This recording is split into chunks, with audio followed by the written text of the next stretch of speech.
আলহামদুলিল্লাহ নাহমাদুহু ওয়া নুসাল্লি আলা রাসূলিহিল কারীম আম্মা বা'দ ফাআউযু বিল্লাহি মিনাশ শাইতানির রাজীম বিসমিল্লাহির রহমানির রহিম ওয়ালা তানাবাযু বিল আলকাব বি'সাল ইসমুল ফুসুকু বা'দাল ঈমান ইলা আখিরিল আয়াহ ওয়া ক্বালা রাসূলুল্লাহ সাল্লাল্লাহু আলাইহি ওয়াসাল্লাম আল মুসলিমু মান সালিমাল মুসলিমুনা মিন লিসানিহি ওয়া ইয়াদিহি।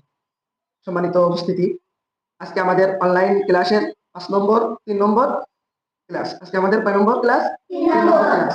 এই 3 নম্বর ক্লাসের বিষয়বস্তু একই, 3টি বিষয় নিয়ে আলোচনা করব। একটা কবিরা গুনাহ, যেটা ভাইরাস জনিত একটি গুনাহ, আমাদের পাড়া মহল্লায় বিস্তার এর অহরহ হচ্ছে। আমাদের না জানার কারণে আমরা অনেকেই এই গুনাহগুলো করে ফেলতেছি। নাম্বার 2, গুনাহ যদি আমরা দুনিয়াতে করে ফেলি তাহলে আমাদের দুনিয়াতে কি কি ক্ষতি হতে পারে এই বিষয়ে আলোচনা করব। আর নাম্বার 3, আমরা যদি আল্লাহ তাআলার ইবাদত বন্দেগী করি তাহলে আল্লাহ তাআলা দুনিয়াতে আমাদের জন্য কি কি নাজ নিয়ামত রেখেছেন, তাই না?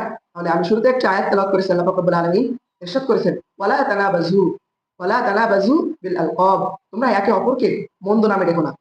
একে অপরকে মন্দ নামে ডেকো না। মন্দ নামে ডাকা একটি কবিরা গুনাহ। মন্দ নামে ডাকা একটি কবিরা গুনাহ। আমি একজনকে একটু দেখতে মোটা, তাকে বললাম এই মোটো, বা একজন দেখতে একটু কুৎসিত, তাকে একটা ল্যাংলাট খোলা বলে ডাকলাম, ভেবে ডাকা যাবে? এইটা তাকে তুমি ডাকতেছো, তুমি একটু মজা পাচ্ছ, তাকে ডেকে তোমার অন্তর খুশি হচ্ছে, কিন্তু তুমি যাকে ডাকতেছো তার অন্তরটা কি হচ্ছে?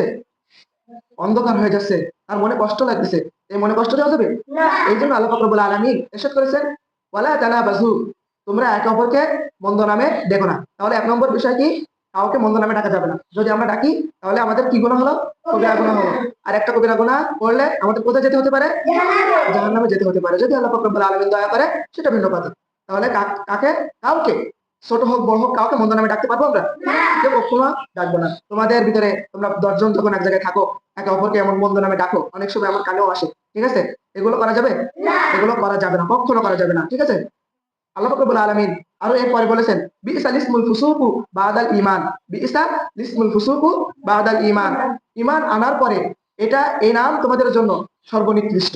ঈমান আনার পরে যদি এই নাম তোমরা কারো ধরে ডাকো, হে মোটু, হে ল্যাংলা, থোড়া, এভাবে যদি ডাকো তাহলে এটা সর্বনিকৃষ্ট একটি কাজ হবে তোমাদের।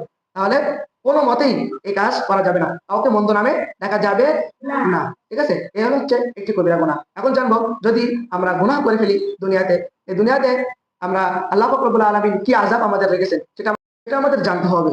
কারণ গুনাহ আমরা করতেছি, এর দুনিয়াতে কি ক্ষতি আছে সেটা তো আমাদের জানা দরকার। জানা দরকার না? জানা দরকার। এজন্য আমাদের জানতে হবে, যে ব্যক্তি দুনিয়াতে গুনাহ করে তার অনেক রকম ক্ষয়ক্ষতি হতে পারে। তার ভিতরে একটি হচ্ছে আল্লাহ তাআলার সাথে আর একটি দূরত্ব চলে আসে। যদি গুনাহ বেশি করা হয়, আল্লাহ তাআলার সাথে আর আমাদের সাথে একটি দূরত্ব চলে আসবে।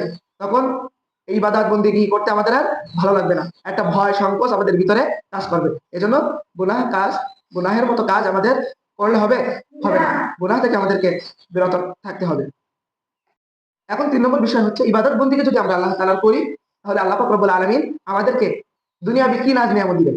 আমরা যদি আল্লাহ তাআলার ইবাদত বন্দেগী করি তাহলে দুনিয়াবি অনেক ফায়দা আছে। তার ভিতরে আজকের আলোচনার ভিতরে রাখা হয়েছে সমস্ত প্রকার কষ্ট, সমস্ত প্রকার পেরেশানি আল্লাহ তাআলা দূর করে দিবেন। আমাদের অনেকের পেরেশানি আছে না? এই পেরেশানিগুলো আল্লাহ পাক রব্বুল আলামিন দূর করে দিবেন। যে 3টি বিষয় নিয়ে আলোচনা করা হলো, মন্দ নামে কাউকে ডাকা যাবে না, ডাকলে কবিরা গুনাহ, জাহান্নামে যেতে হতে পারে। নাম্বার 2, গুনাহের কাজ করা যাবে না। যদি গুনাহ করা হয় তাহলে কি হতে পারে? আল্লাহ তাআলার সাথে আমাদের দূরত্ব সৃষ্টি হয়ে যাবে। আর ইবাদত বন্দেগী করলে কি হবে? ইবাদত বন্দেগী করলে আমাদের সমস্ত প্রকার কষ্ট, পেরেশানি, দুশ্চিন্তা, এগুলো আল্লাহ পাক রব্বুল আলামিন দূর করে দিবে। আল্লাহ পাক রব্বুল আলামিন এই 3টি কথার উপরে আমাদের আমল করে চলার তৌফিক দান করুন। আমিন।